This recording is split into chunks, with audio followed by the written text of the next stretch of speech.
Depuis plusieurs jours, Toto réfléchit à une idée brillante, du moins selon lui, pour impressionner sa copine, organiser un dîner romantique, comme dans les films. Il veut prouver qu'il a grandi, qu'il peut être responsable, attentionné, et surtout capable de préparer un repas sans mettre la cuisine en feu. Mais très vite, il réalise que cette mission est bien plus difficile qu'il ne l'imaginait. Le matin même, il se lève motivé, sûr de sa réussite. Il ouvre YouTube et tape « Recettes faciles pour débutants ». La première vidéo dure 38 minutes. Au bout de 45 secondes, il ne comprend déjà plus ce qu'est « faire revenir un oignon ». Toto panique. Comment ça, un oignon, revient? Il est parti où? Pourquoi faut-il qu'il revienne? Il arrête la vidéo. Plan B, chercher un manuel de cuisine. Il fouille dans les placards, trouve un vieux livre avec une photo d'un plat compliqué qui ressemble à une pièce d'art moderne. Il tourne les pages, lit des mots comme « blanchir »,« réduire »,« incorporer délicatement ». Il referme immédiatement. Ce n'est pas pour lui. Mais Toto ne se décourage pas. Il se dit que l'important, ce n'est pas d'être un chef Michelin, mais de montrer qu'il a fait un effort.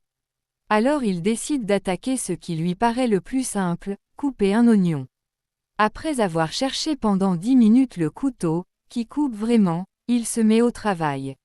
À peine la première tranche entamée, les larmes commencent à couler. Pas des petites larmes discrètes. Non, des torrents. On dirait qu'il regarde le dernier épisode d'un feuilleton tragique. Toto renifle, essuie ses yeux avec sa manche, recoupe, repleure, rerouille.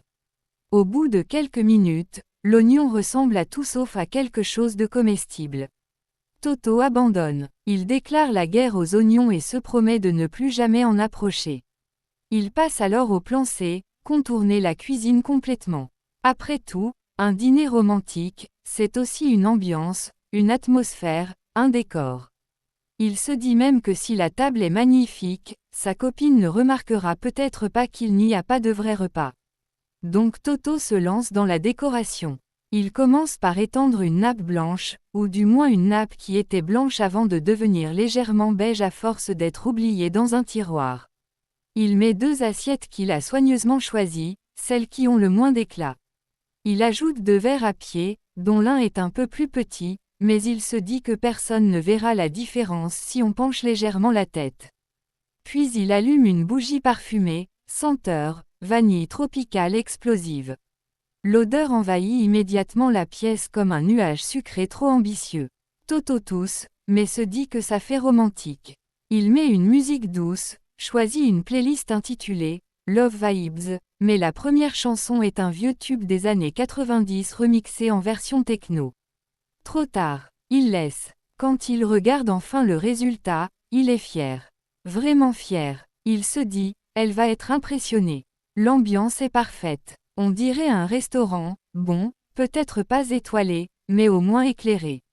Et au moment où sa copine frappe à la porte, Toto respire profondément, se tient droit devant la table comme un maître d'hôtel et se dit, le repas. On verra après. L'essentiel, c'est qu'elle voit